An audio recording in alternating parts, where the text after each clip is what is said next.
What are you doing here? Who are you? Madam, I am Chuka's wife. Who are you?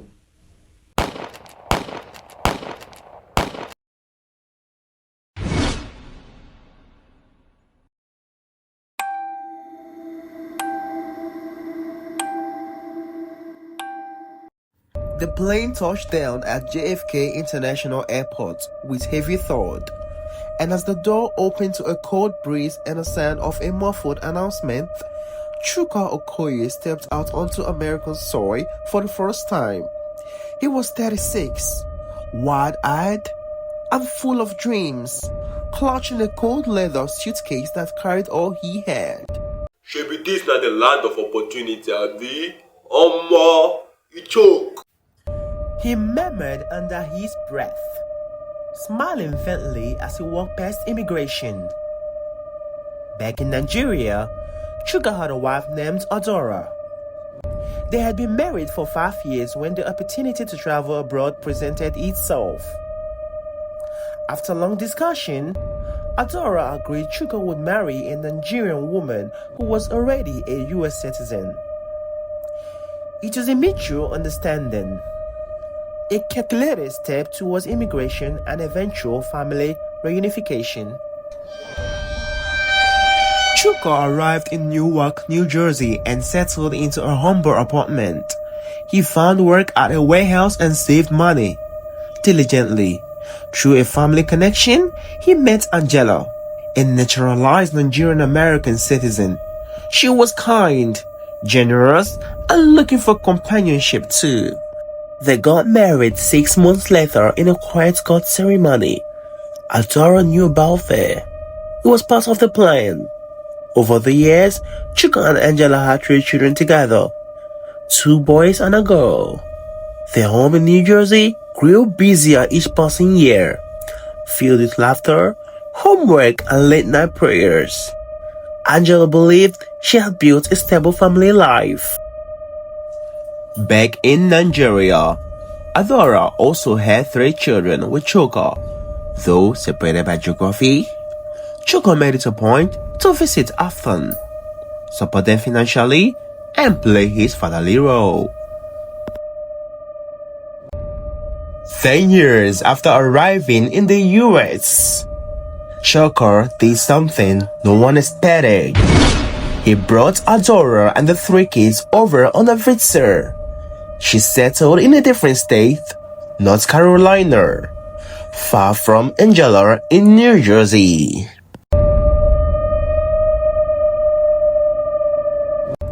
To Adora, it was a long-awaited reunion. She believed Angela was a closed chapter, a necessary step from the past.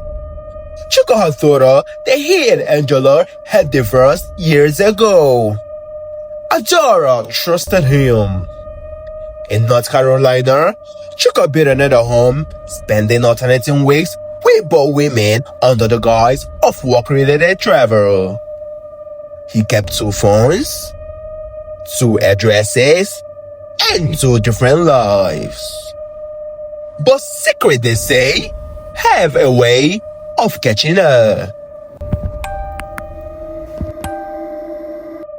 It was a rainy night on a highway just outside Richmond, Virginia. Chuka had been returning from a rush trip, trying to meet Adora while responding to a message from Angela. His car spun off the road and slammed into a pole. He was rushed to the hospital with internal bleeding and head trauma.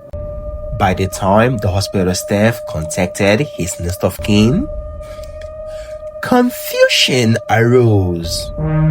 Both Angela and Adora arrived, each claiming to be his wife.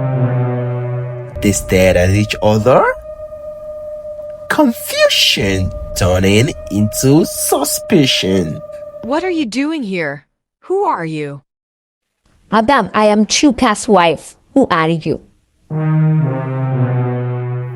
His wife, the only wife he has, replied Angela. Chuka never woke up.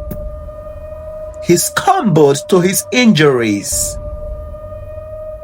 3 days later, surrounded by nurses and machines, his secret still buried deep.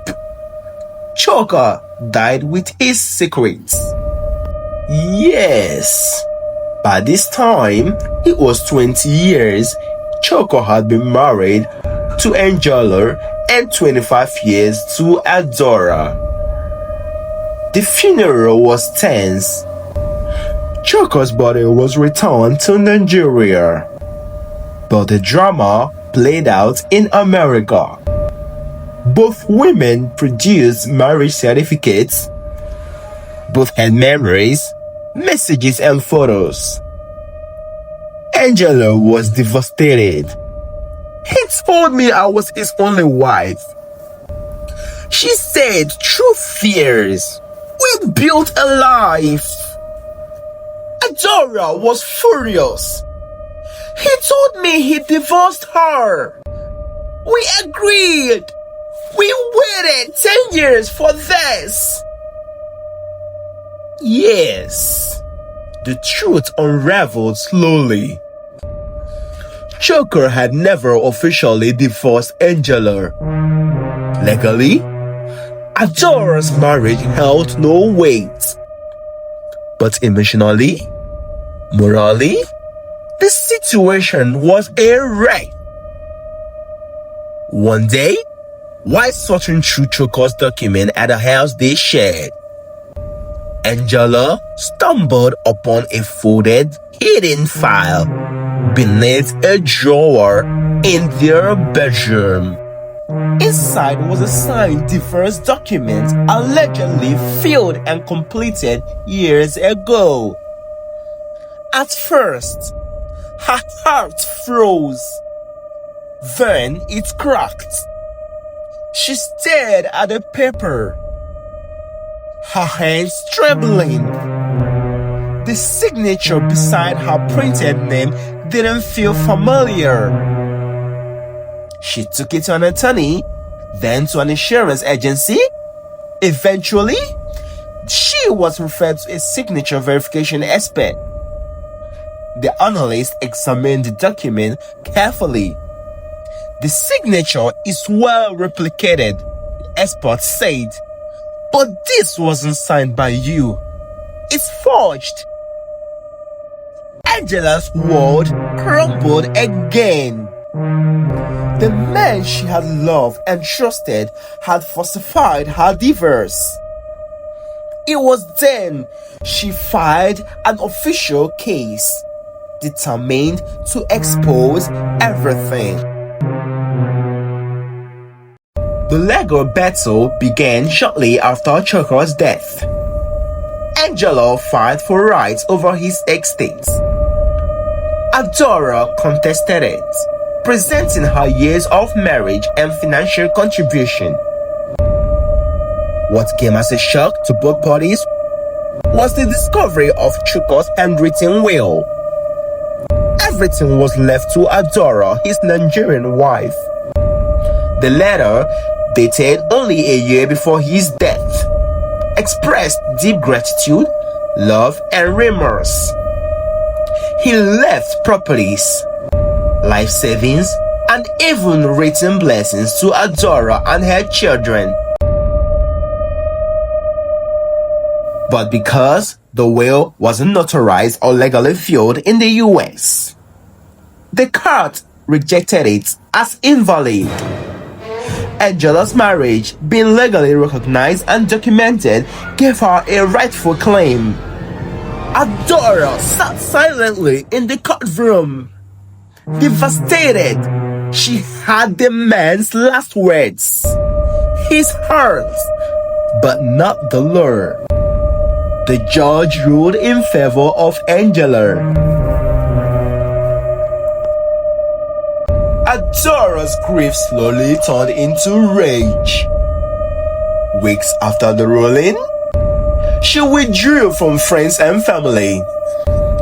The betrayal of losing both her husband and his legacy haunted her. One evening, she tracked down Angela's new address. Filled by hurt and heartbreak, She waited outside the apartment building when Angela stepped out to go to work. Adora approached her calmly. Then, without a word, she pulled a small handgun from her purse and fired 6 times on Angela. Angela fell to the pavement. A scream echoed the streets. Angela was rushed to the hospital in critical condition. The bullet had pierced her shoulder and her lower abdomen, missing vital organs by inches. Doctors fought to stabilize her. Miraculously, she survived. After weeks of treatment and rehabilitation, Angela slowly regained her strength. The physical pain was nothing compared to the emotional one, being shot by the wife of the man she once loved. Adora was arrested at the scene. Her trial was swift. She pleaded guilty to attempted murder and was sentenced to 15 years in prison. From her hospital bed, Angela gave a statement. "I don't hate her. We were both deceived. I just pray she finds peace."